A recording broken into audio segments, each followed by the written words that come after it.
Neil, hi. If you can hear me, hopefully this is working. Welcome to the live stream. I will just send some invites out to a couple of people. If you'd like to join in on the video chat, post a chat message there, just let me know, and I'll send you the invite as well.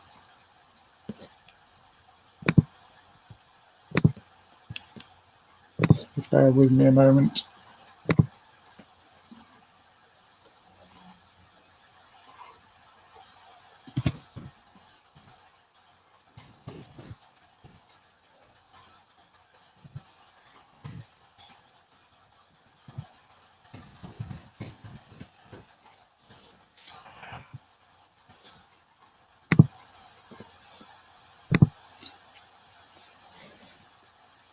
Okay, you still there, Neil?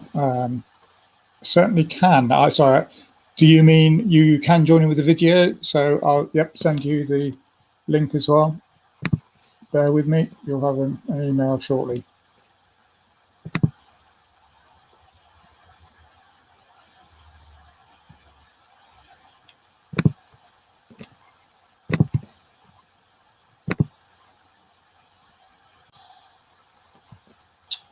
If I can find your email. Did you email me privately?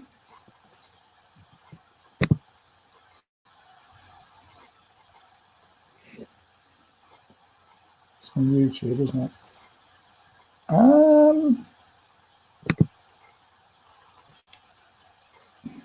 Tell you what, I'll put the link in the stream here so we can, so other people can join if they want to. It's here's the link.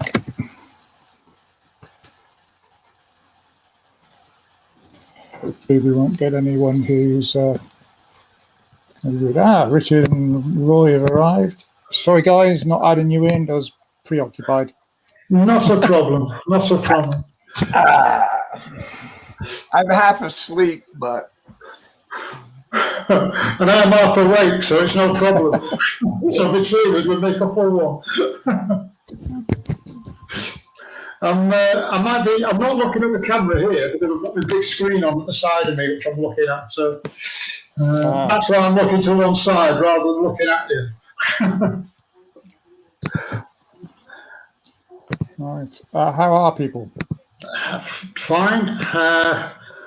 Just had the results of my blood tests, and I've got to have an increase in my thyroid medication. So that's nothing different, though. They keep changing it from time to time. So because they're getting too used to it, you know. So who have we got on? Well, we got Neil Watson. He's coming on board as well.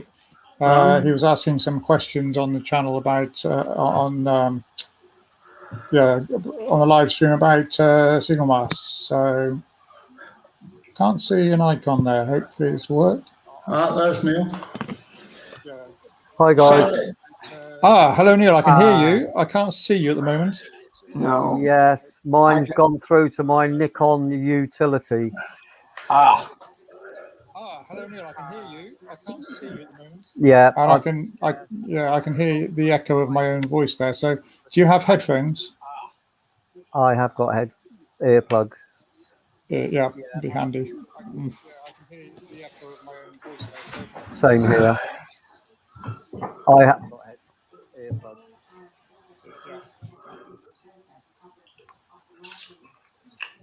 Same here. Is your Nikon going to work for you? I'm using an old 10-year-old generic Windows camera. Nikon is going to work for you? Yeah, so mine's my laptop camera. There seems to be quite a long delay from John making a comment, and then it's coming back off Neil's system. There will be a delay. Yeah. Quite a long delay from John making a comment, and then it's coming back off. Wow. Yeah, it is. Yeah. Sorry, Neil's muted himself at the moment. hopefully, Neil, you can get yourself fixed up there. Yeah, I'm not quite sure. Yeah, it is. I Sorry, Neil's muted himself. Hopefully, Neil, you can get yourself fixed up there. yeah, I may I'm not. quite sure. I'm going to have problems here because I tried using a Nikon webcam utility. Hmm. Gonna have problems here because I tried. Have you got your headphones or earpiece in? I mean, because it sounds like I can still hear it through speakers or something. No, I'm on headphones. Have you got your headphones or earpiece? Well, that's Yeah, I've got strange because earplugs. it's bouncing around in a circle somehow, isn't it? Yeah. Yeah, very unusual. Yeah, I've got earplugs.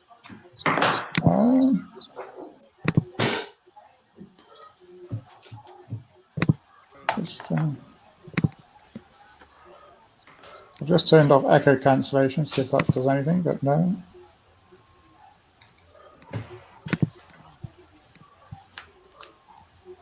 Or has it? Does that work?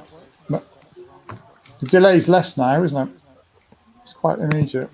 It's a little bit less, I think. It's fairly quiet. I'm not too bothered by that. So if you can hear us, Neil, then we can carry on. Still there, Neil? He's gone. Yes, John. Yeah, Oh, yeah, you're yeah. still I'm there. fine. Still there. I'll play. Okay. You carry on, and I'll try and play around. Yes, thanks. Okay. Yeah, if you mute yourself, if you're making any noises, that'll be handy for everybody. Just stops that coming back through the stream. So last week we talked about having a look at sections, transits. I know that was something that Richard was interested in. Yeah, I tried using. I've got transit set up. I've got sections set up. Yeah, good. The transits work. I'm trying to use dispatcher, and I'm having all sorts of problems with dispatcher. We can see Neil. Yep, there we go. Hello, sir. The man himself. Thank you. Very welcome. Thank you. Welcome aboard. Now you're actually here. I think it might be worth just returning to your question, just so that you don't feel that we're kind of ignoring you for a few hours.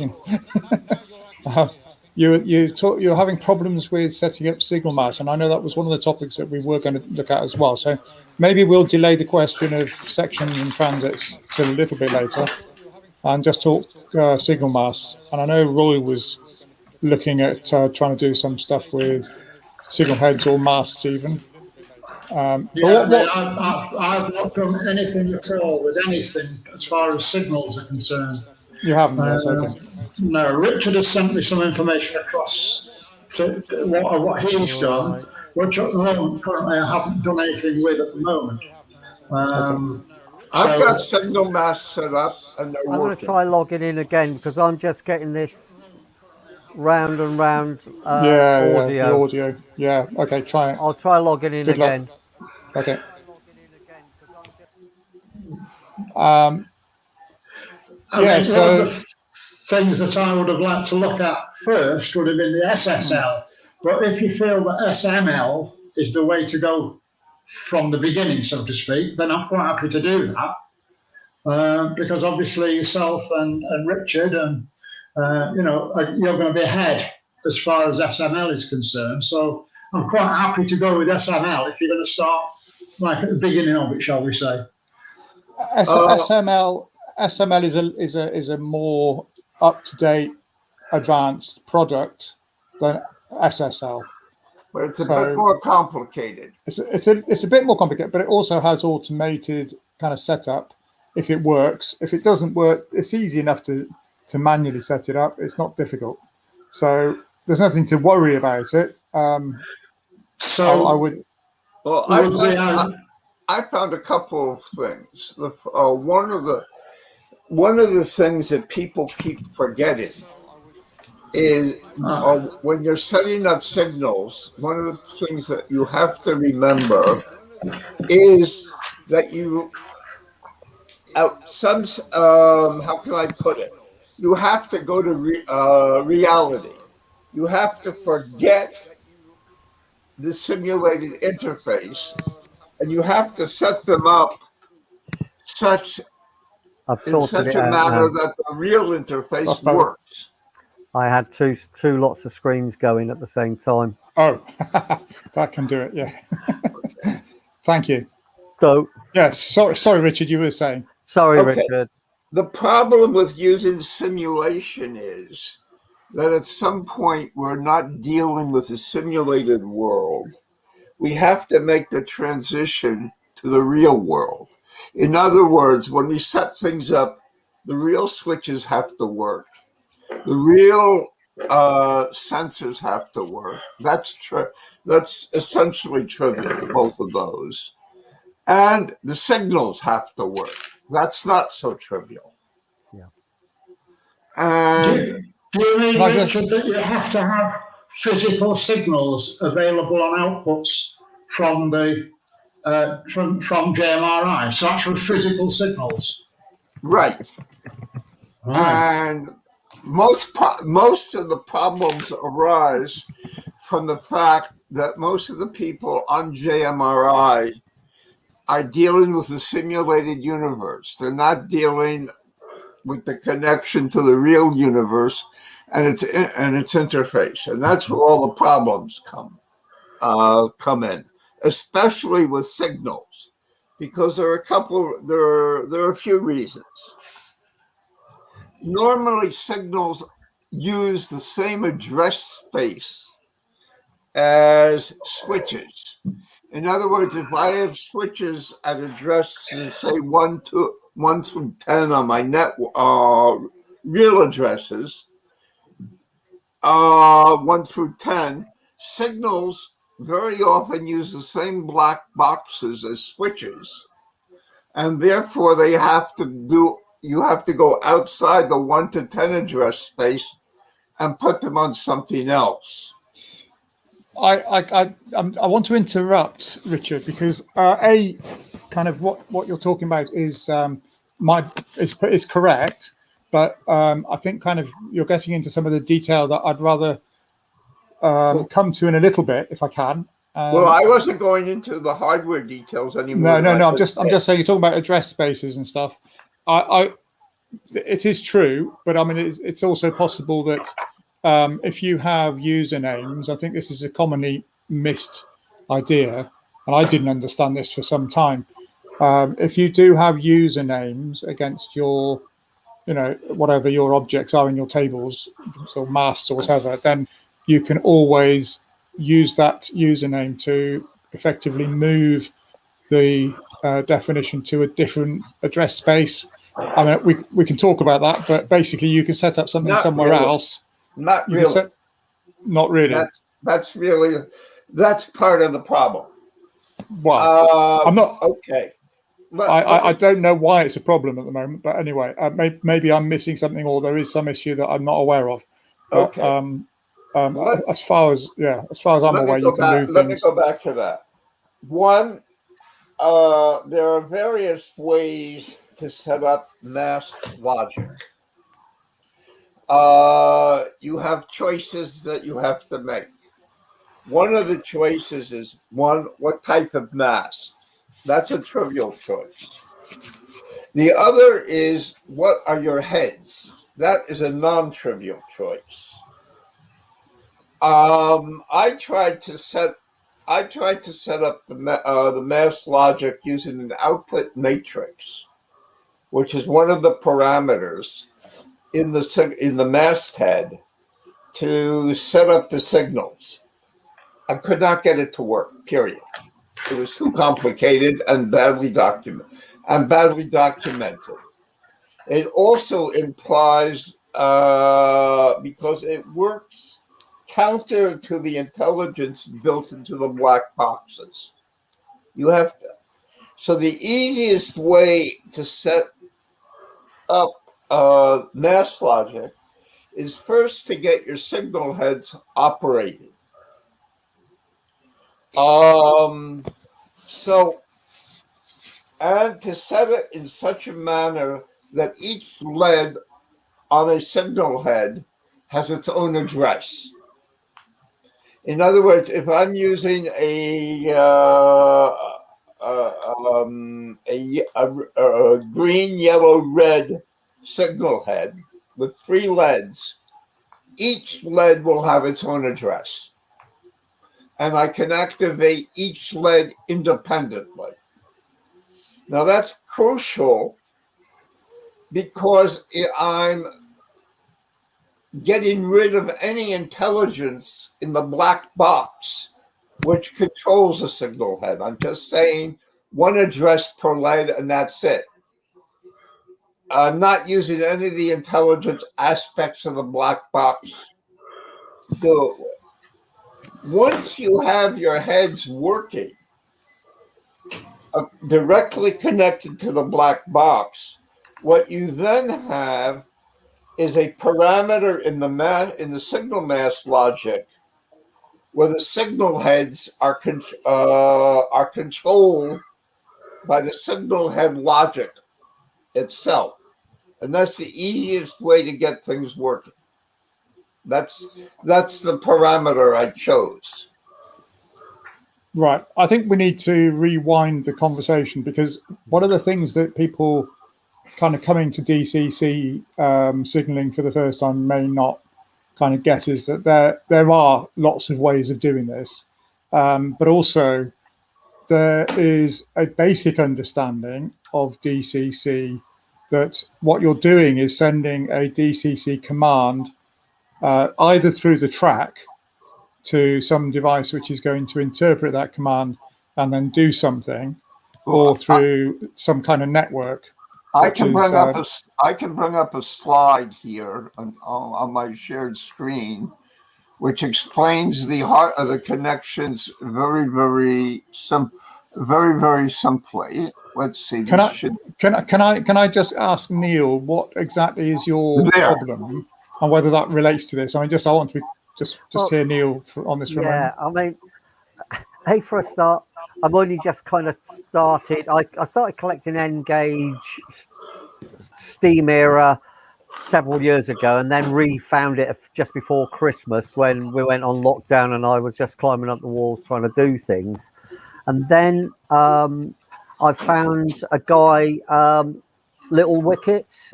I don't know if you know it. Yeah. He's popped in and out of here. Yeah, Rob on Little Wicket. Yeah. And I was looking, I remember days of DCC when Hornby, I've got vague memory. I thought, right, okay, let's try this. And he then came up, and I've gone down the Arduino DCC++ route. And been playing with that for a while. And then, sorry, go on, Richard. Can you see my shared screen with the... No, not yet. I'll just put it, not yet. No, I'll just put you up. Yep. There we are. There. Can you see it now? No. Yes, yes. Okay. The first thing to do is, unless you are very at home with Arduinos and such, is not to touch them with a 30-meter pole. Oh, okay. It is to use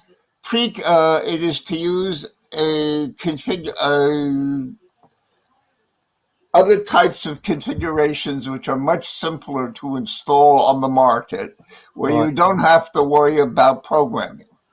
Right. Okay. This is what I've done. I've used Digikais Electronics. There are other things. There's Digitrax. There's Digitrax. There's ESU. Yep. Yeah. Okay. Whatever I would do, I would stick to the same brand name. In other words, if your command station is brand X, stay within the brand X space. Don't try and mix other modules. That will just lead to complications. Yes, yeah. I speak thereof with 40 years experience as a system engineer. Yeah. No, I appreciate it. I think I'm being a bit a bit of a masochist because I was even looking at using Merg stuff. There's no harm with looking at all sorts of options. I mean, it is possible to mix and match, but I think wouldn't Richard's advise- point is Yeah, I I appreciate think it. Richard's Makes point life is a easier. good one. Yeah. But I mean, there's a cost element to going down the route of buying off the shelf hardware, Yeah. and also there is a risk with not understanding what you're doing and just buying the hardware because you think that's what you have to do, rather than working it out and go, well, I'm going to get the hardware because I know it's going to solve this problem. Yeah. Because I think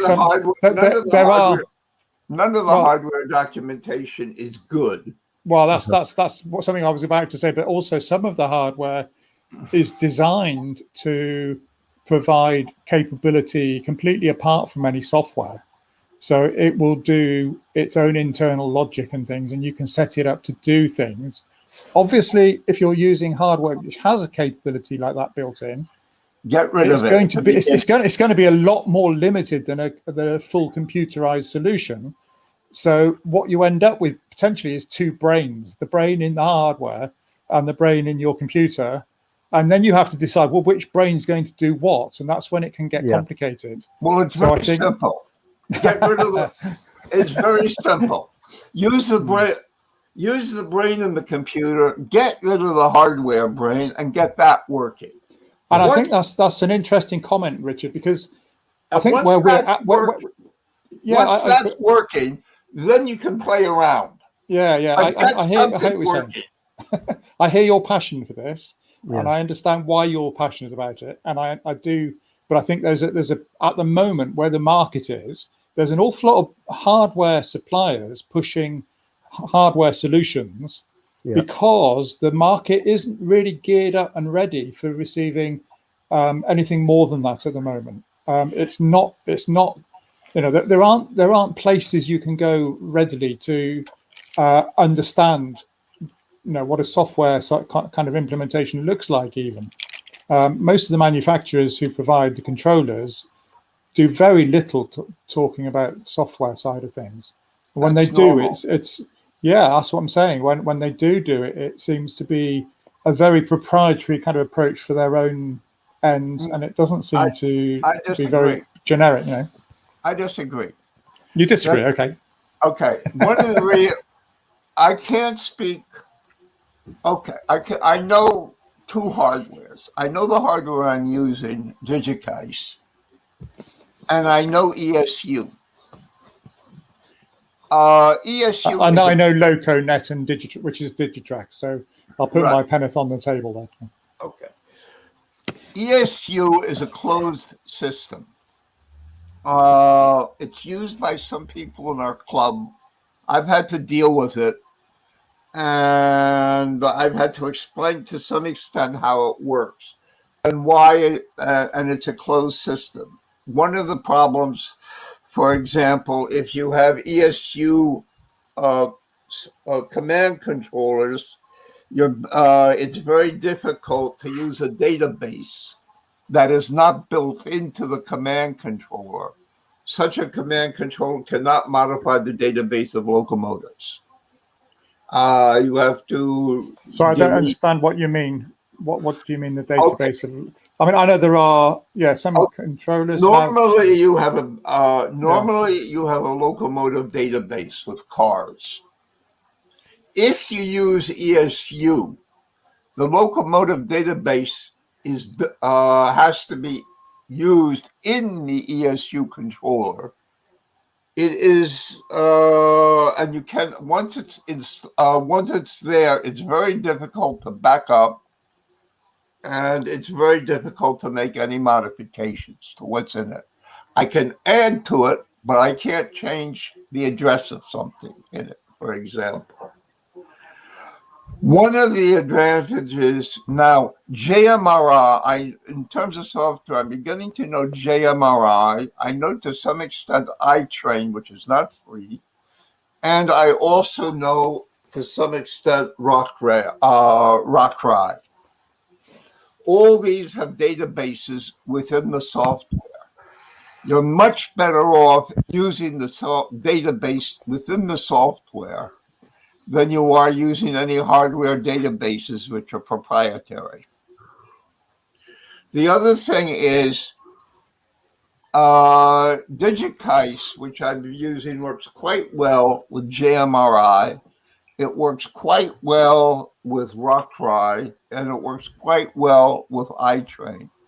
I suspect it works quite well with a bunch of other things. So there is no proprietary software involved. But what you do have is that the hardware manufacturers and the software manufacturers, if I can use the word, don't talk to each other very much. This is equally bad on both sides. The software documentation is very good, usually, until it tries to explain hardware interfaces, and then it's lousy. The hardware people don't know much about software. And the problem is when you want to marry the two together, and that's independent of whether the software is RockRI, Autotrain, or JMRI. This is normal for me because I've spent the past 50 years in the computer industry, and the hardware manufacturers don't talk to the software manufacturers, and they haven't been doing that for 50 years. And in the model train sector, it's even worse because of the way things grew up. Yeah. So, basically, But I want to can I just turn that conversation around a little bit, because sure, partly I think there is, I mean, there is a difference in approach between those manufacturers who are what I would call controller centric, and that is that they see their controller as being the place where all control resides. So all locomotive knowledge, all details of whatever's going on the layer, everything, that controller has to do everything. And partly that's what I was talking about when I mean the proprietary hardware is geared towards providing the whole solution without, I mean, it's got the software built into it. It's not relying on a computer somewhere else. So it's installed already for you. And because the manufacturers have got control over that, it's inevitable, that they will want to lock in people into those systems, into their ways of doing it. That's that's common practice in the software industry for years. So when you start saying, well, okay, well, what are the options? You kind of can compare suppliers, and basically, if you look at how their networking capability actually enables you to add in features and functions and modules and connect to a software system apart from its own control brain, then you start to see the alternatives that might exist. Does that make?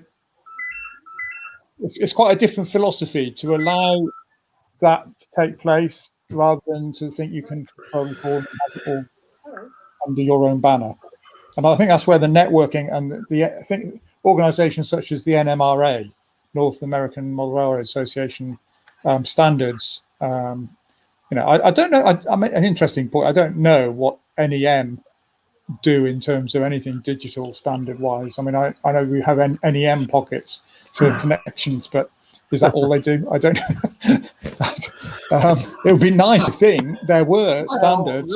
They'll do things like it's another whole realm of stuff. They'll have it say all cars with must have a certain weight, or they'll make standards in terms of coupler height, heights off the rails and things like that. They do a lot of other things. Most of it I ignore.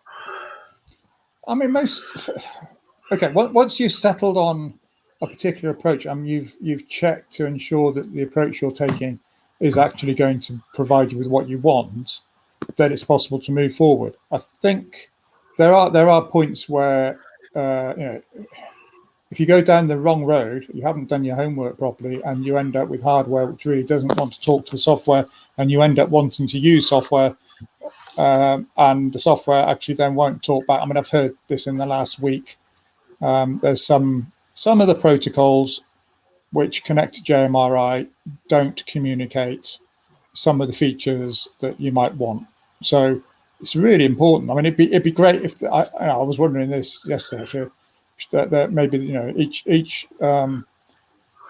interface should be defined. I mean, this is standard software kind of approach. If you're going to do things in a quality way, you define your interfaces, and you ensure that doesn't change unless it's communicated out to all users of the interface. We're a long way from that in JMRI, because JMRI doesn't have the level of organization at the moment to control things like that. I mean, it takes a serious amount of quality control, I think, to really tie that one down. It cannot be done. Okay, well, that's a kind of a philosophical nihilism which I don't subscribe to, Richard. So okay, well, well, can I just say, I think we're drifting off the subject. We're getting a little deep into things. Yeah. I'd like to come back We're getting philosophical here. Yeah, what we can do. Let me explain in 2 sentences why it can't be done. The perfect example of why it can't be done is Linux. There is no central development of Linux except for the kernel. Other than that, we are well off topic now, Richard. Okay. We're well off topic. Yeah, well off topic. We're not talking JMRI, we're talking software internals. Let me finish. Yeah. Other than that, Linux is the Wild West. That's all, and they've had more experience than JMRI. The thing, okay, going back on topic. Now, the thing is, if you want to set up something fast, quick, and dirty, which works, then you go for simplicity, which means you use the same family at the beginning of command controllers, switch controllers, and occupancy detectors. That's well integrated. That's why I went for LocoNet. It just all hangs together. LocoNet is not hardware; it's a protocol. Yeah, that's the difference. But you have hardware which has LocoNet capability. It's better to use at the very beginning, all from the same manufacturer. Once you have that working, then you branch off and start adding, modifying, and doing things like that. If you don't want to do it that way, then it's going to take you 10 times the amount of time to get things up and running the first time. Well, I just want to be clear, Richard. You haven't got shares in DigiKais, have you? No, no. This isn't a promotion. Yeah, no. just in case anyone's now wondering, because it's started to. I have things set up using DigiKais. I am beginning to branch off into Arduino. Now that I have my things up and running once, I don't particularly care how, but at least I have something up and running. So now I know how to branch off and make small modifications to keep it running. The first modification I'll be making will be Arduino. Okay. There's a few comments coming in on the chat I'd like to report, and a few questions as well. So just to include our visitors. Chris Sharp says, the level of programming to get an Arduino working with JMRI is not complex. I'd never heard of an Arduino 6 months ago. I've now got 4 of them interfacing smoothly between JMRI and my railway. It is complex unless you know something about programming. If you have no experience in programming and you don't know what PVM means, you have a lot to learn in order to make Arduino work. Mm-hmm. Oh, I don't know, Rob. So I must admit, Rob from Little Wicket, he just held your hand, and I just followed him. I just monkey see, monkey do, and yeah, I got something up and running. There were little bits where I'm going, whoa, and I had to contact him, and he came back. And all right, I just had a small little test board going with points, and I just followed his stuff through. And yeah, all right, I probably isn't as good as what you've got, Richard, but it was my first little steps, and it was the challenge as well. Okay. Human Cities also commenting. Is Richard saying that he likes the DR4018 or does not like the DR4018?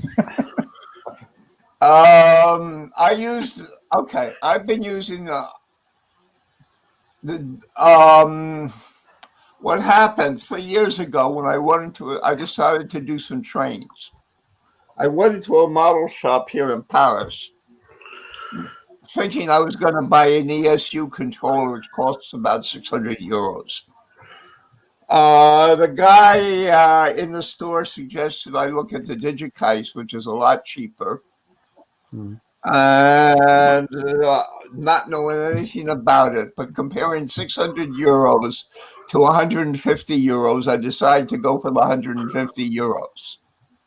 Right. The documentation at the beginning of DigiKeis 3 years ago on the order from, if I compare it to 0 through 10, I would say was definitely negative. I had all sorts of problems with it.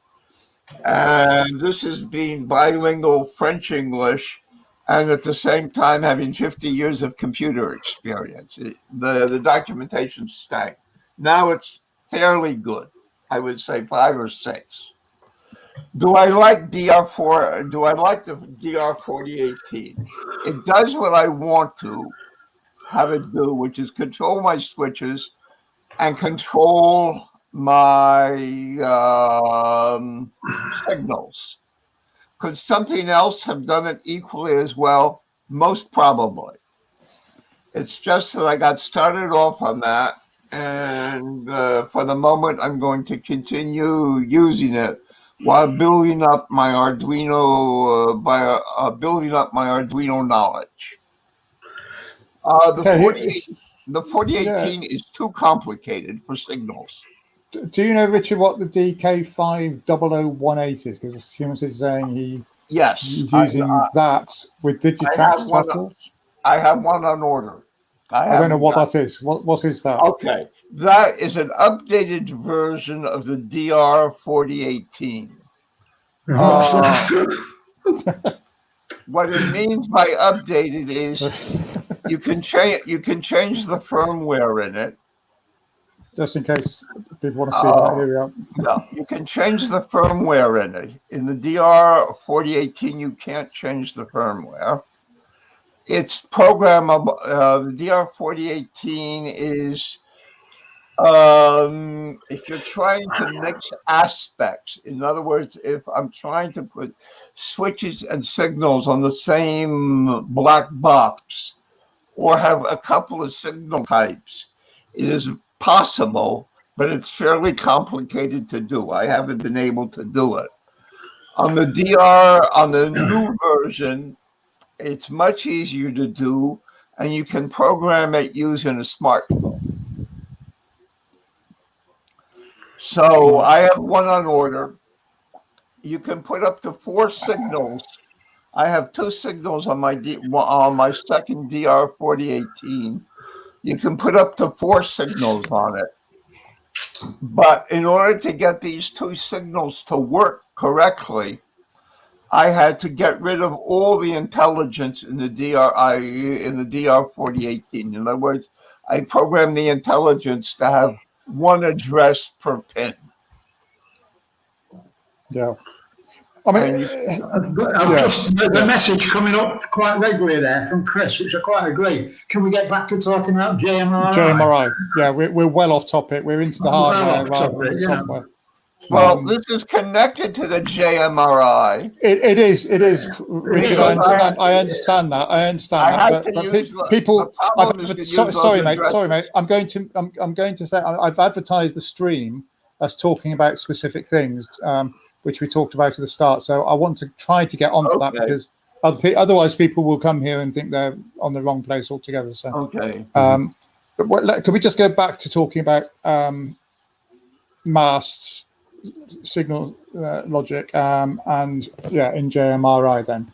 Can I jump in here a second, John? Yeah. Right. Okay. So I took what Richard said a couple of weeks ago, and I've been playing around with JMRI and signal heads, masts, logic.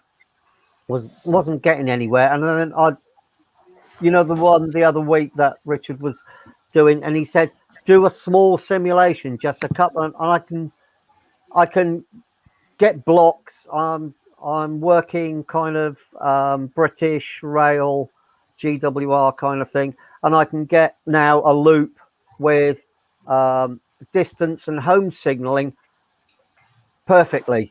It's now I've started adding the points in. It's you don't where you get your block junctions and you put your masts up. It works perfectly. The logic for doing masts is once you understand that you've got to do them all individually and how it all works, I can set up that no problem. It's when I want to put a point in and you don't have that same it doesn't say about using masts, it's using heads, and especially let me okay, there's an issue. Well, I call it an issue. I think it is an issue in JMRI, the way that JMRI is set up at the moment. It needs to be reworked. What happens is if you edit your panel, and this is not understood well, if you edit your panel after you've done some signal logic to put a point in, and then you try to do it again, you'll find that it won't work how you might think it will work. And the reason for that is because underneath it's using what's called block boss logic, and so this is the logic that traces the paths through between all the track segments. And in order for that to be correct, what you have to do is you have to delete the paths from the logic and restart and save and restart JMRI so that it picks up the new paths through the points. Otherwise, it won't see them. What I did was, like I said, I did a small 4-block section, and I got my head round that. I put the virtual buffers at each end, so it was really working well. And then I used that. I saved that as my test bed version 1. Then I did version 1.2, where I then took that out. Just I'd saved it before I did any. I just did the blocks with no signaling or anything. So that was my test track. I took the test track out and added a point. Then I started adding the masts in to do the same thing, but with a point on one end and a siding, and then started putting the masts in as if I was doing it with just a plain vanilla 4-block section. And of course, you set up your heads, make up your masts, put them on the interfaces, on the block interfaces. You can do that. And then when it came to setting up the logic for the point, all of a sudden there's no masts for your blocks. It's just head. So my question. So what you've had several versions that you've been creating. So I'm slightly confused as to whether you've needed maybe if you've edited, even if you've edited a panel. No, from the I tend to start from the ground up. From the ground up. Yes. I like I said, to save building a block of 4 each time with its set sensors. I just started that as my base, and then I added the signals in, and then the logic in. It's still if you're having that issue, it's still worth trying. If you go into your I always forget which way it is, but if you go into your block table and do the delete paths and then save and go back in again, does it still happen? No, even before I get to that, okay, I'm trying to. Let me just try and work out. Say all right. I've got me fresh piece of tracking with its point and its siding, and of course you go from you've got a pair or a head at say the throat of the incoming on the point. Neil, are you on the machine where you've got all this? I mean, can you share your screen and show us actually Oh, what you've got? oh, it will take me a while. Okay, don't worry for now then. Maybe next time I'll get Next something time, yeah. up. Yeah. Yeah, sure. So, I mean, do you go from the all right? So, how would you set up? Because I even get my head around the signaling side of it. Because I've even watched trying to get YouTube and books on actual signaling systems for British Railways, where you have the signal for the main line and then the signal for the siding. Am I correct in making that assumption, John? Is that how British signalling systems work? I mean, it can vary around the place, but on the whole, there would be, if you're talking about a junction where you're coming off to a siding, is that what you mean? Yes, yeah, and I would be tending to use semaphore rather than, and I'm looking at semaphore rather than LEDs. Yeah, I mean, this is a challenge I've had because I mean, I'm on my own layout. There's a mix in reality because I'm trying to reflect the actual operation on the Newquay branch. Yes. And there are semaphores still in use, and there are signal colour light masts in places. Yes. And I will be using a bit of our.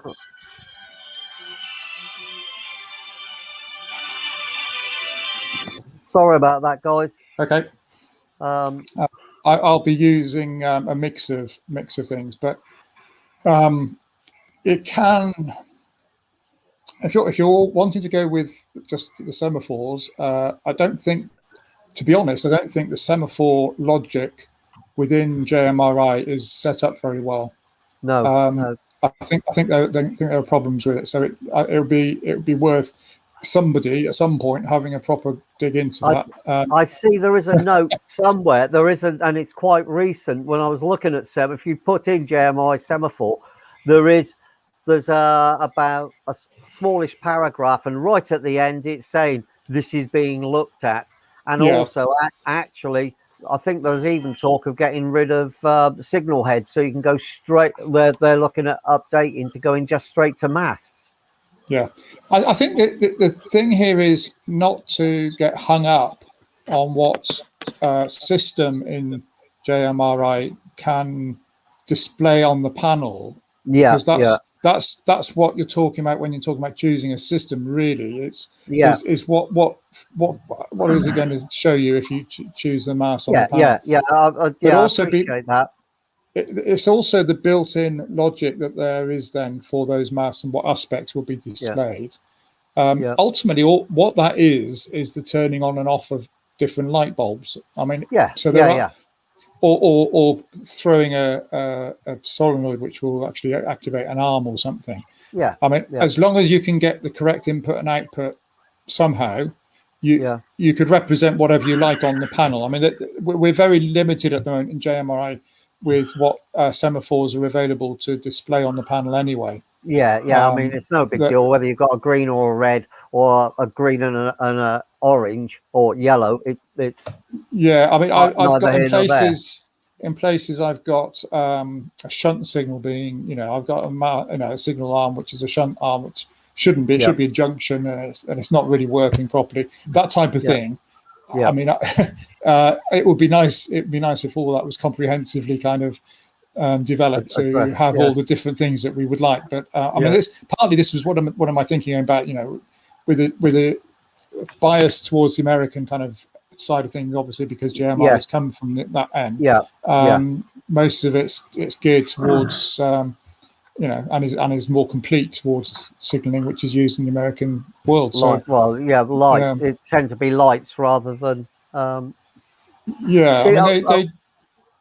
Sorry, at one point I did manage to get where, whether I'm using the right terminology, where the throat is where you're coming into, where you can go to the diverging. I got it working the other way round, where when you activated the point to the siding, the signal against the siding turned red, and the light coming off the signal coming off the siding turned green. So the logic there was working okay, but it was the logic of the signaling going into the site from that side.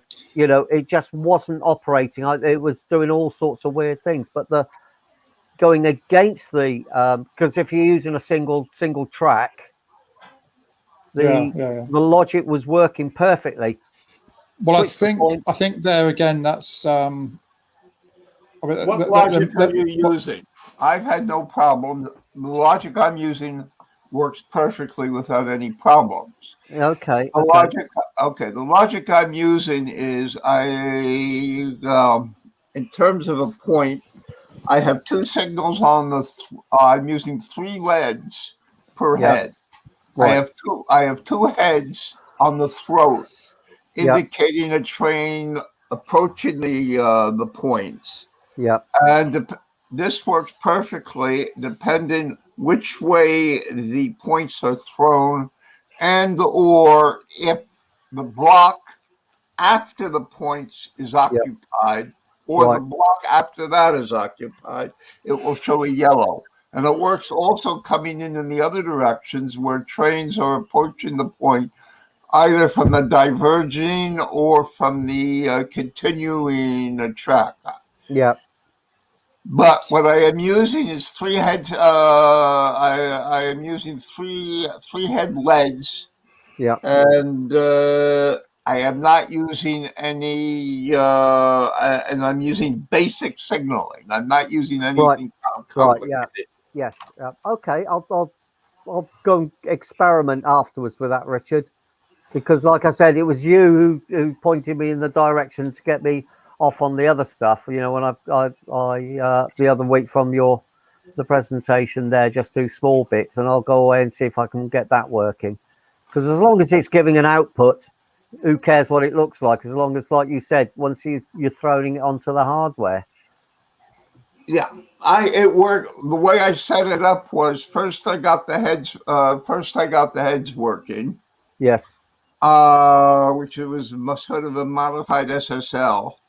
Yeah. Then I set up the mast. Then I set up the masts virtually, got those working. Then made the then I tested, and I used an Arduino breadboard to test that the addresses coming out of my black box for the signals lit up the appropriate signal. Right. Okay. So you used SSL to start with initially? Well, not really. I used the head setup from SSL to start with, but I did not use SSL. Well, any of the other logic in SSL. Right. Okay. I had it previously working, but I didn't try. But then I went to the SML, and on a simple layout, I did an automatic generation, and it worked. It worked perfectly. Oh, okay. Okay, I'll give that a try afterwards. If you would like, you can send me your email, an email address. I assume you can use. And we can set up a Zoom thing. So, do you have my email address? No, not as yet. I'm sure we can set that up afterwards, John. That would be much appreciated. Okay. Or if you have a telephone, you're in England, I assume. Yes. Yeah. And I can telephone you on a landline for free from France. I can't tell you. I can telephone any place, virtually every place in the world for free on a landline. Oh, okay. Oh, cool. Yeah, no, that'd be cool. Yeah.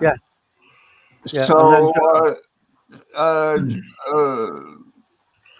how do I send you my email address? I don't. I mean, I can put mine up, whichever. John, you'll be the best person to. Yeah. If you email me, I'll forward it on. Yeah. Okay. Okay, John has my email address. Okay, Yeah. that's good. Yeah. And But remember, anyway, put something up on the Zoom or something. yeah. No, I'd rather not do that way. No, Yeah. No, I mean, I did not- earlier on, but not a good move. Neil, Anyway, I think I've taken enough time there. Back to you guys. Neil, can I ask a Yes. question of Neil? Yes, Roy. You said you did a loop initially, which was just a standard loop with 4 sections in it. Yes. Did you actually use Little Ricket as far as the information was concerned? Go down the route that he was promoting? No, not in that respect. Oh, right, okay. I just started rereading all the stuff because, like I say, the documentation for JMRI is very thorough, but it's complicated. I mean, I should be. I mean, I'm ex-Air Force, and until 5 years ago, I was teaching Army engineers how to fix Apache helicopters. So, I mean, but I'm That's reading hilarious. this. I mean, I was trying to read this and giving it, whoa, what's going on here? And yes, it's very, very dry. And as you said, it's because this, and I think it's because, and you go on to various things, and all right, I've got my system, John, you've got your system, and trying to adapt each one to all the different hardware, and we've all got our own preferences. And I don't think there's any 2 people probably in the whole model railway world have got the same system. Yeah, that's very true. All right, that's fine. That's answered my question. I've got 2 people in France that have the same system I did. Okay. Then Okay. you convinced The them. reason is You have got shares. You have got shares in Dizzy Keys. No, the reason is very simple. They don't know anything about computers, or automation, and they say I have it working. So they decided the best way for them was to have the same hardware system I did. I can help them out then better. That was all. Okay.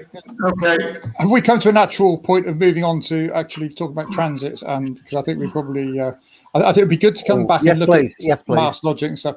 I mean, Neil, it'd be good to hear your results of what you do. And if Richard, maybe you can share what you've actually done a bit more at another point in the future. That'd be fantastic. But I think we need to talk, because we want to talk about dispatcher and transits and sections. Is that correct? Yeah, I have one quick question.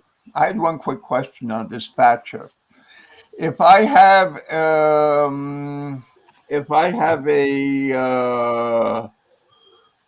transit which goes from point A to point B, but in order to get to point B, it has to throw a point. When I was using dispatcher, the point doesn't seem to get thrown. Yeah. Normally, if I try and use dispatcher, should it throw a point in the transit? Yeah. I mean, there's a checkbox which allows dispatcher in the options, dispatcher options, to trust the position of points. Now, there's one thing to say on that. It does depend on what kind of monitoring you've got on the point.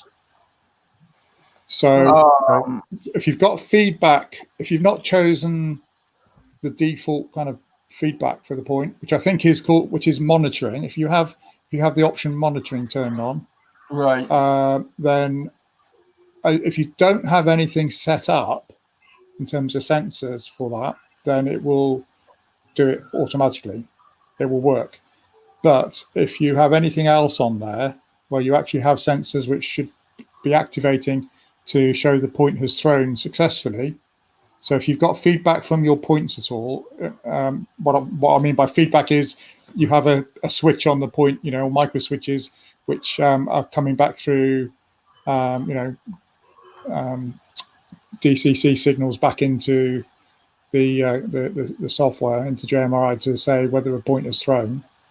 It will be looking for those. I was working in simulation mode. I was doesn't matter if you depending on what your point set up as, If it's looking, if you are expecting to see some kind of feedback from the point, if you don't have it, it will not throw it. So if you want to simulate it, you need to actually set up something on your screen which represents those sensors. Some sensors on the screen which actually input that state into the sensor table to represent those being thrown. Does that make sense? It makes sense. I'll have to take a look at it. I'll take a look at that. Yeah, I mean, what I was showing last time with the triangle on my chart, where I've got, I mentioned that I've got one sensor option. I'm using an icon on the screen, which is a point lever, and the automation won't throw the point unless that point lever is correct, or it won't. It will allocate the route, but it won't throw the point against the setting of that sensor. That seems to be what's happening, because the route was allocated. I asked for a 1 block allocation, so the route was allocated straight ahead. But the problem was that the point was thrown divergently. Right. I mean, I have seen other things. I mean, I think I may have an issue on my own layout where I've got something going wrong and I need to dig into what it is, because it doesn't seem to be setting a point correctly, just as you're saying. It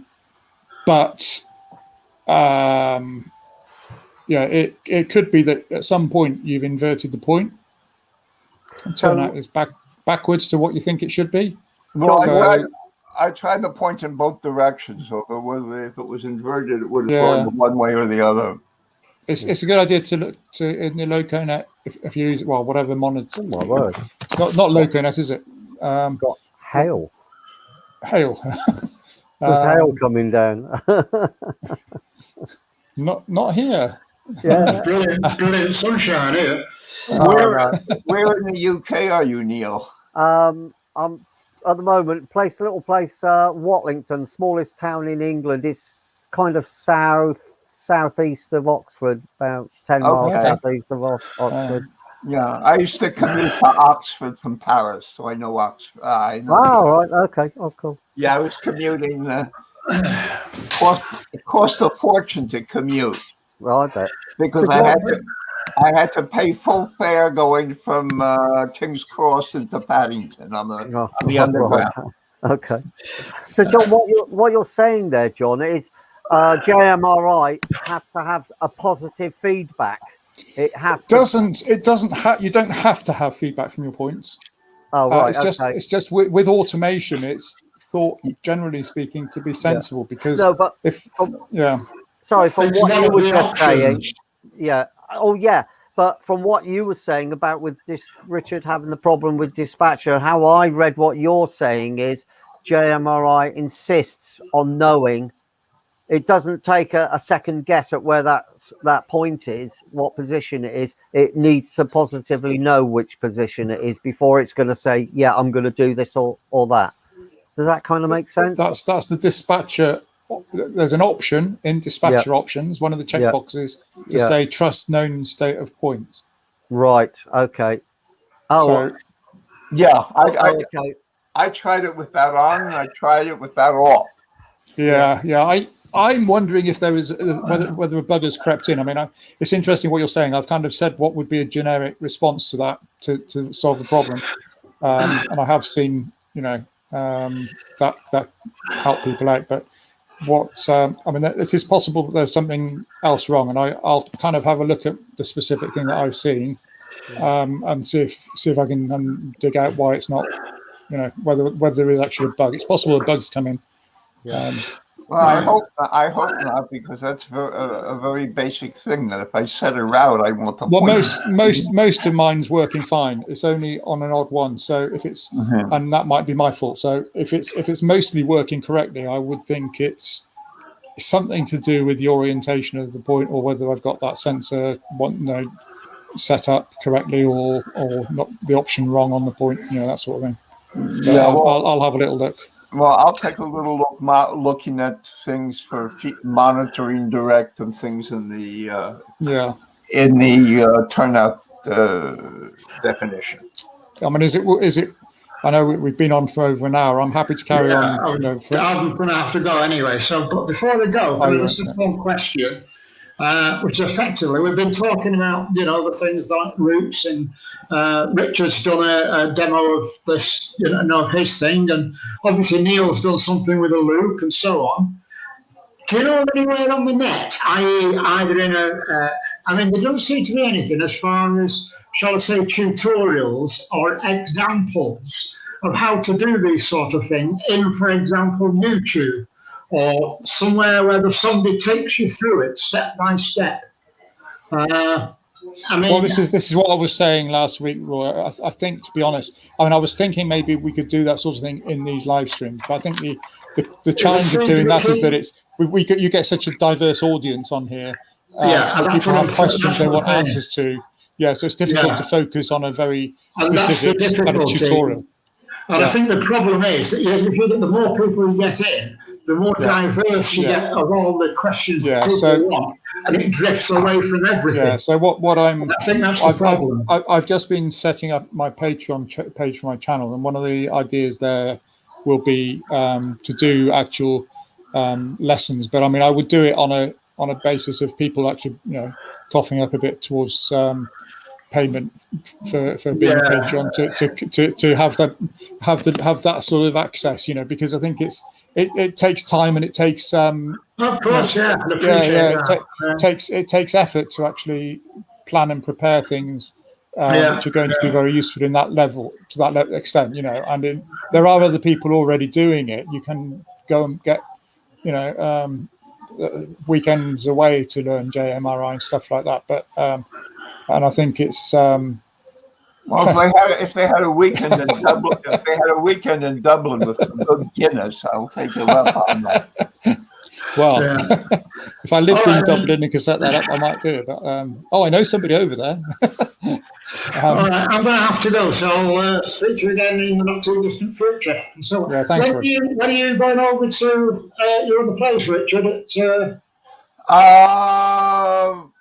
A week from this Thursday. So you'll still be on again next Wednesday then. Yeah, and I might be Thursday. I might be after, but I have no idea what the ADSL will do to me. No, okay, that's fair enough.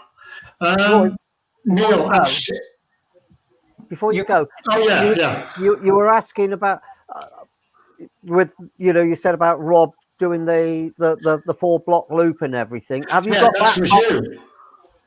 I've not done anything like that as yet. Now, what I was just going to say then is you can Zoom with me if you want as well. My little bit of knowledge. I bow to Richard's greater knowledge, but the little I've learned. Well, I'm at the point when I've done absolutely nothing with signaling in any way, shape, or form. Now, what you've already said is John has got Neil's email address. If John can email me your address as well at the same time, and John's got my address to send to you. And I'd love to have a chat, a Zoom meeting or whatever, to have a chat about this in the not too distant future. To really do exactly what you're doing. I've got 2 layouts that are in the process of being built, and one of them is based on loops. I've got nothing. I've got nothing at the moment. I'm just getting all the gear together. I've got nothing. Well, I've got a few little test tracks together. That's one of them. That's my end to end.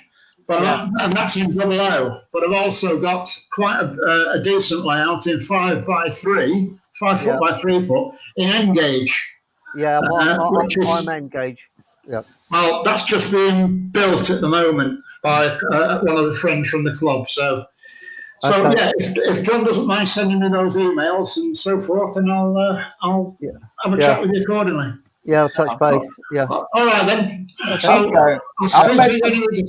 I'll make the modifications in Dispatcher for the points that you suggested, John. See how that works. Second, what I was going to do was add a loop. Right, I'm going. I'll see you later. Cheers, James. See you, Roy. Bye for now. Bye. What I was going to do was add a loop to my demo track to simulate. Yeah. And at the same thing, have a double. I wanted to see if I could simulate signals for a double crossover Right.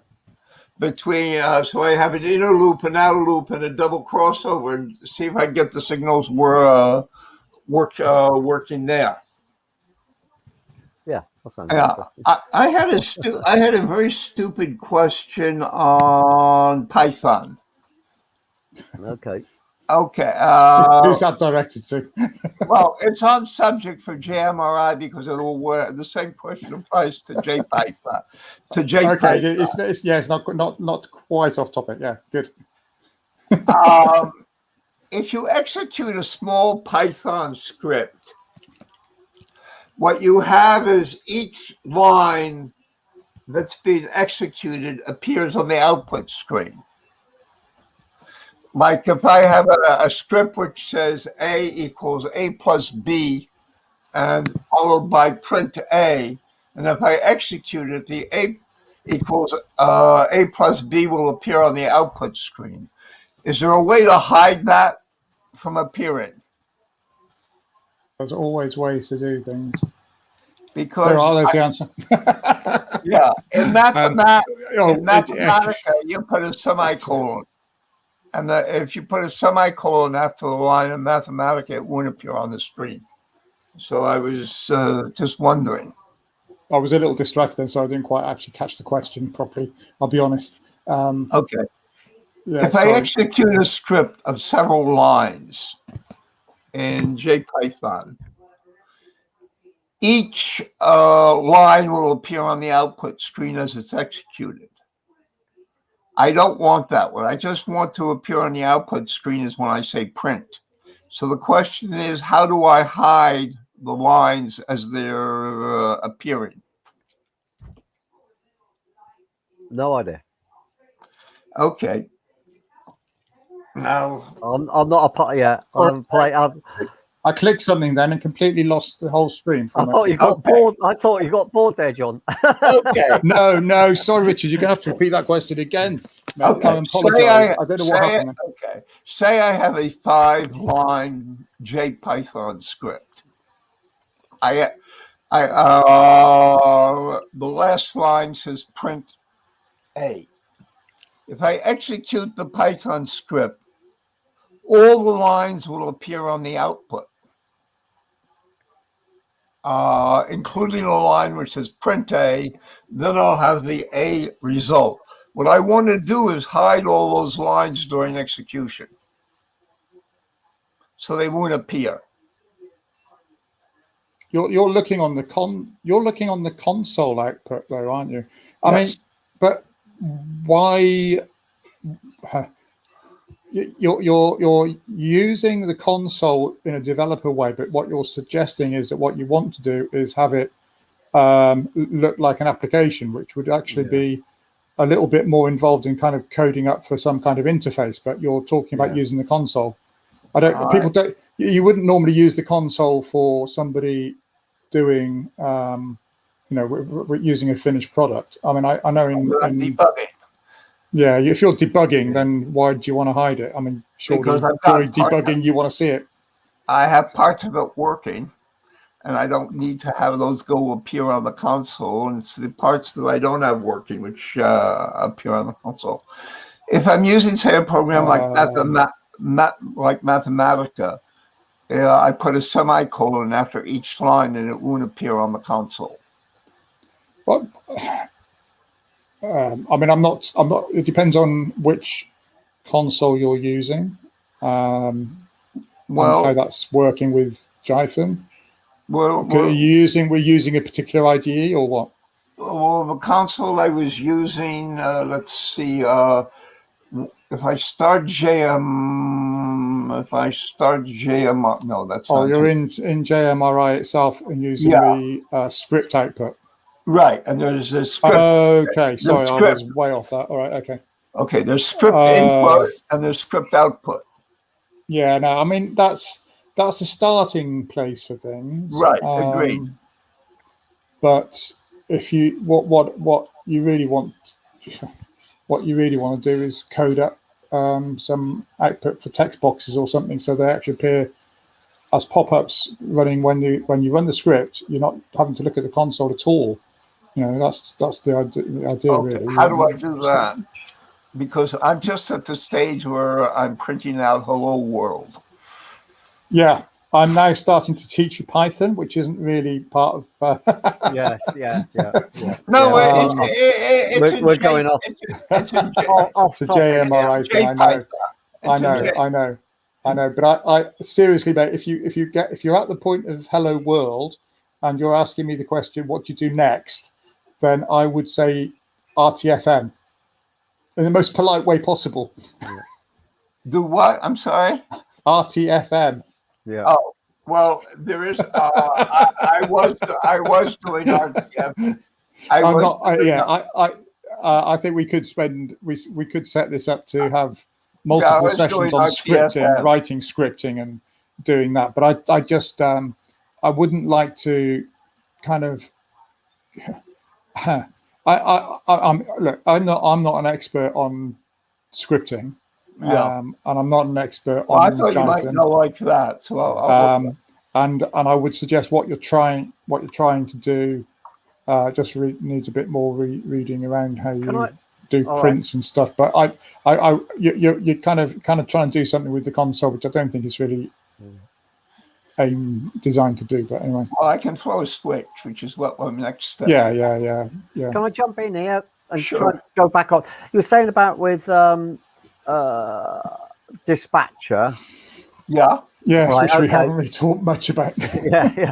Okay. So, all right. If I did play around with that again, just an end to end, nothing fancy, and I actually managed to get something going from one end to the other. Great. Right. Now where was I going? I've seen your moment there. I've totally lost it. What I was going to ask. You need sections set up. You need sections. Yes, sections.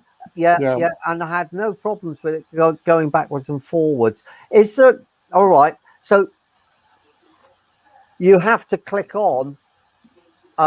Is there any way of getting a simulated train to run down, or do you have to occupy each block manually? Yeah. Did you see last week's stream? No.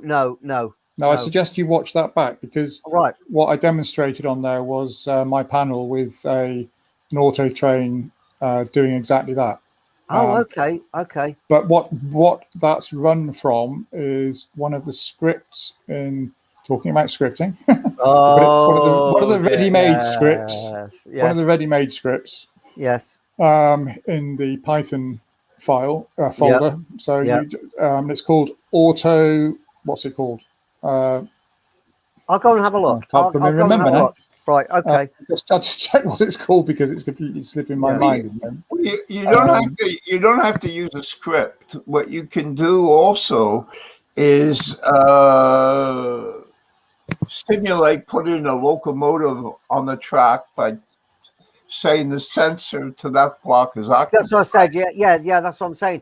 I can do that manually. Manually. Yeah. If you want it automatic. I'm a bit of a lazy bugger, and can we just auto? Yeah, it's called Autotrain Simulator.py.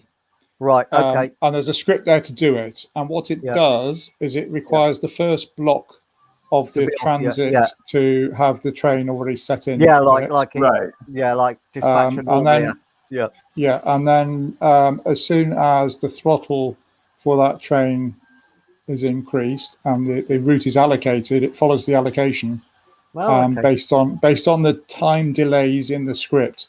Now I've actually gone in and modified the time delay in the script, because I think it's set for 2 seconds per block. Oh wow! Basically, exactly. It's not. It's too short a time to simulate something without it looking like it's herring off around the place. Yeah. If you want it to look reasonable, I use 6 seconds, which is quite okay. Yeah. But I mean, if you just save that file back, anywhere you like, and then what I do is I have a sensor on the panel and a bit of logics to when that sensor's active to run a script, and the script you can be whichever you can rename that to whatever script you want, and then wherever you stored it, make sure you point your logics at it, and it will you run just then. you mentioned logic, so I just kind of went, "Ooh, I've just heard." I've heard about that before. Yeah, just go. Yeah, It's I a, haven't it's even a, played around with. it's fairly intuitive. There's a whole new logics thing just coming up. But the thing called logics is still there. You can use it, What's and the it's premise fairly behind it? intuitive. What's the premise behind logics? You have what's called you have a condition which has to be set before an Yeah. action happens. Oh, So right. Okay. you choose what the conditions are, and then you Yeah. choose what your actions are, and and Yeah. you say what the logic is on the condition. So you can Yeah. get involved and do if this and this and this or that or the other. Yeah. You can put brackets Okay. around it. But Yeah. basically, if you've got a sensor and an Yeah. action, which is run a script, then you just have Yeah. two things to set up, and it's straightforward. Right. Okay. Yeah. That sounds. Yeah. Yeah, Oh, and cool. then it will run that script, and it will progress. As long as the transit is allocated, so you need to Yes. set your sections and your transits, Yes. Yeah. and then it will run round. And if it's running in a loop, it will keep going running around a loop. It will. Yeah, I mean it does work. There's a few tweaks you can do to things which I've done. Yeah. And it's a good way to learn It does work. JPython. Yeah. Have a little look at it. Yeah. Go in and have a play. Try it out. Yeah. Well, I'm gonna have to scoot now myself, Yeah. and it's been really good. No, thanks, guys. Yeah. Okay. Yeah. Has the Encouraging. Nice to hail, have you on board. Yeah, thanks. has the hail Good. stopped? Yes. Yeah. Yeah. Ah, Yeah. It's well, very dark. keep it on your side of the channel. Yeah. Chris Sharp said there's hail in Pickering too. So Yeah. Yeah. I think. I'm not Whereabouts do you sure. reside, John? I'm in Bristol. Oh, Bristol. All right. Yeah. Yeah. Oh, many, dare I say it, the skating rink. Oh, that's Under gone the a name long of time that, ago. under the name of that person who's now in the docks. Yeah. No, I'm in Paris. I'll be. They pulled him out though, by apparently. next week. Sorry, Rick? I'm in Paris. I'll be going to Normandy for the weekend and coming back to Paris, then out to Normandy for 10 days at the end of next week. Oh wow! Yeah, we're right across from in Normandy. I can see Jersey from my train room window. Oh, okay. Yeah. Right, I better scoot. Okay, thanks, Neil. No, thanks. Is this a regular? Is this a regular Wednesdays thing, at 2 at the moment? Yeah, until somebody employs me, and then I might be unable to do it then. Yes, yeah. I skived off. I'm self-employed, and it was an 2 outside p.m. job. British time.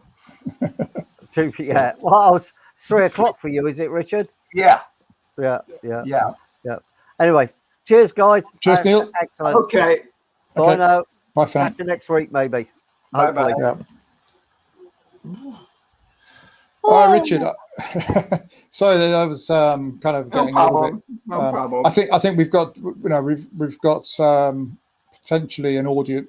The problem I have is you have to say what the channel stream is about. So I put some stuff up on there, and then if people are trying to come on here and find stuff and it's not about what I've said it is, then they'll be, after a few moments they'll be disappearing. And so I mean, I put JMR and Dispatcher. We've still hardly talked about it at all. Yeah. But I mean, if I can get Dispatcher working, that'll be great. Yeah, I think some demonstrations in a week's time and so on. Yeah. And then I'll do a little demo as well. So I apologize to anyone who's watching and thinking they're going to learn how to actually set up sections and transits and stuff this week. Yeah, the problem, if you'll forgive me, with your demo thing, it's too complicated. It is complicated, yeah. I want to just set up a very simple round and round and show people you know. I've got a couple, but I can use. So, but I think it may be. I mean, you've got a round and round one, so I'm just wondering. Have you shared your panel with me? Have you emailed it to me? You haven't, have you? No. So I just think if you sent it to me, I could possibly have a play with that. So. Yeah. Well, I can send you the XML file, no problem. If you did that, Richard, and I use that as the demo, would that be all right with you? Sure. Yeah, we'll see if I can get something done. What I'm going to do is change it to this. What I'm going to start doing is making changes. Here, let me bring this up and show you on my screen dispatcher, clinic, tools, panels, load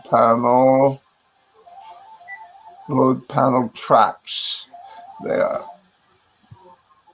Let me bring that up. That's not coming up. That's strange. There it came up.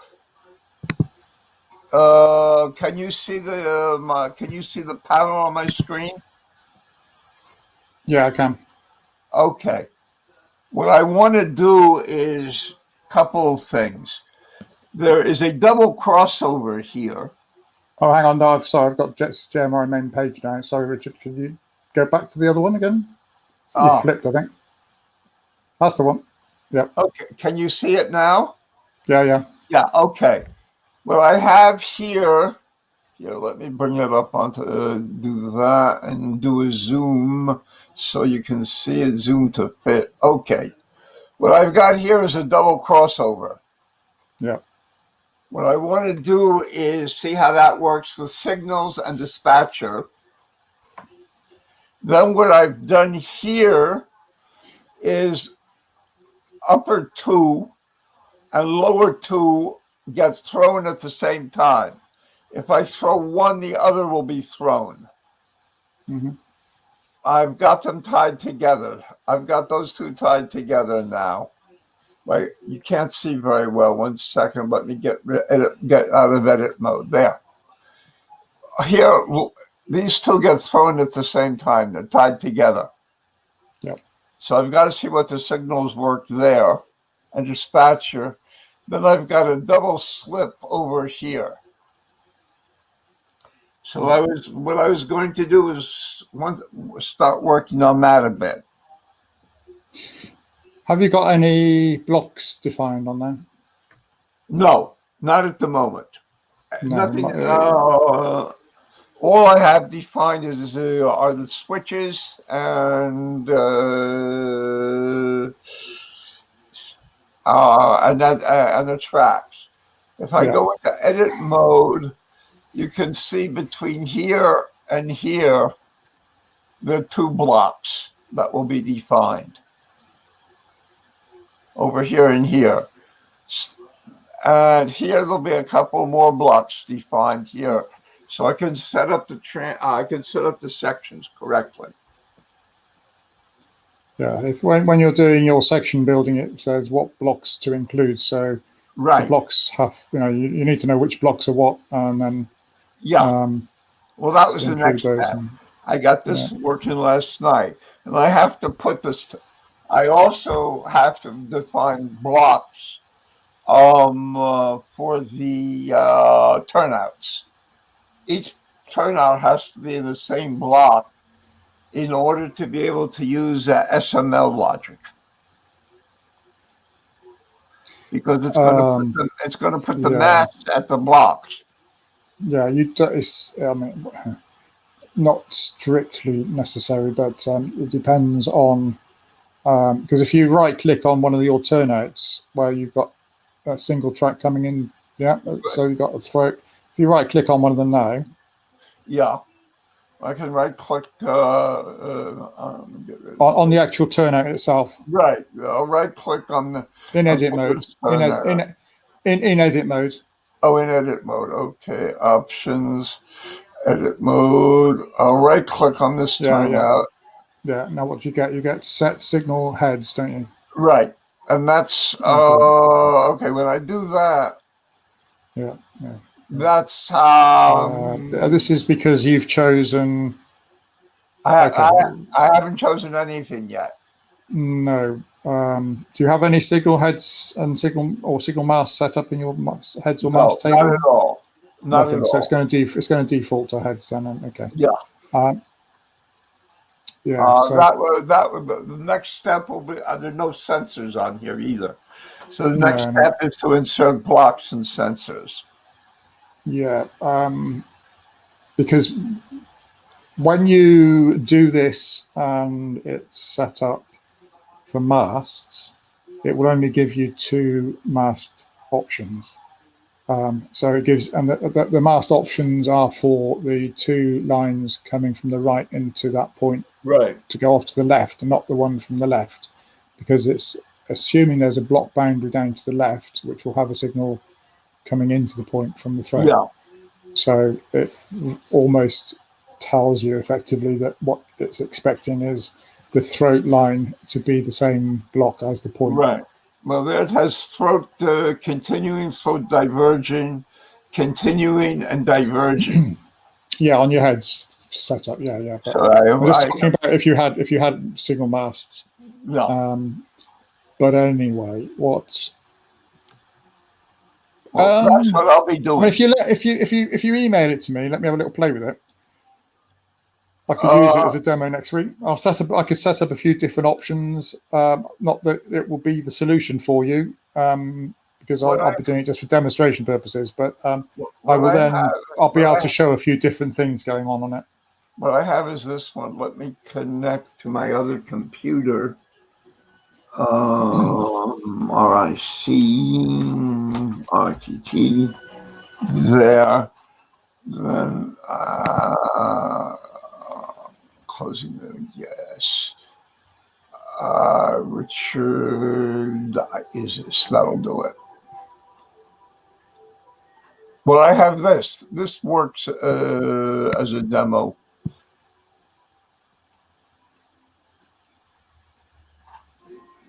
There.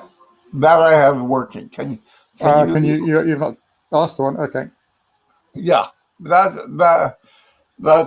what I have working. Yeah, we could use that. That's a screenshot, but I have the XML file. If you have the XML for that, it's fine. Yeah, what I'm going to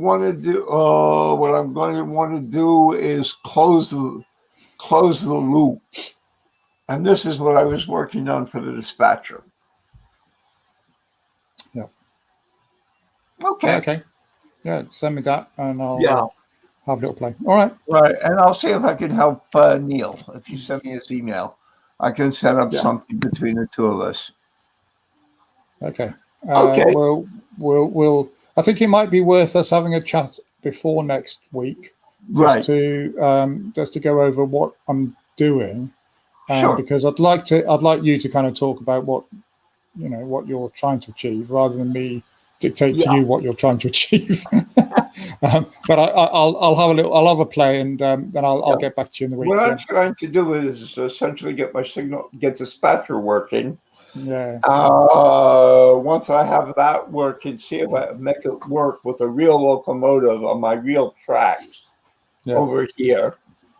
You can see where I have sensors set up. You can see that. Oops, I forgot. That's not that's a screenshot. You can see that I have sensors on the track, which are occupation sensors, and I have sensors off the track, which no, I don't have any sensors off the track there. But I'm going to put my sensors off the track on. They'll eventually be Arduino controlled, and here you can see where I have my addresses here on the thing. You can see this is addresses 41, 42, and 43. So I hopefully everything is self-documented. Cool. Okay. Yep. Thanks, Richard, and see you before next week. Yeah. Yeah. All right. Okay. All the best. Thanks to anyone else who's on the stream still listening. We're going to finish now and rejourn next week. So thank you for coming and showing an interest, and all the best, everybody. Thank you. Right. Bye-bye. Bye for now.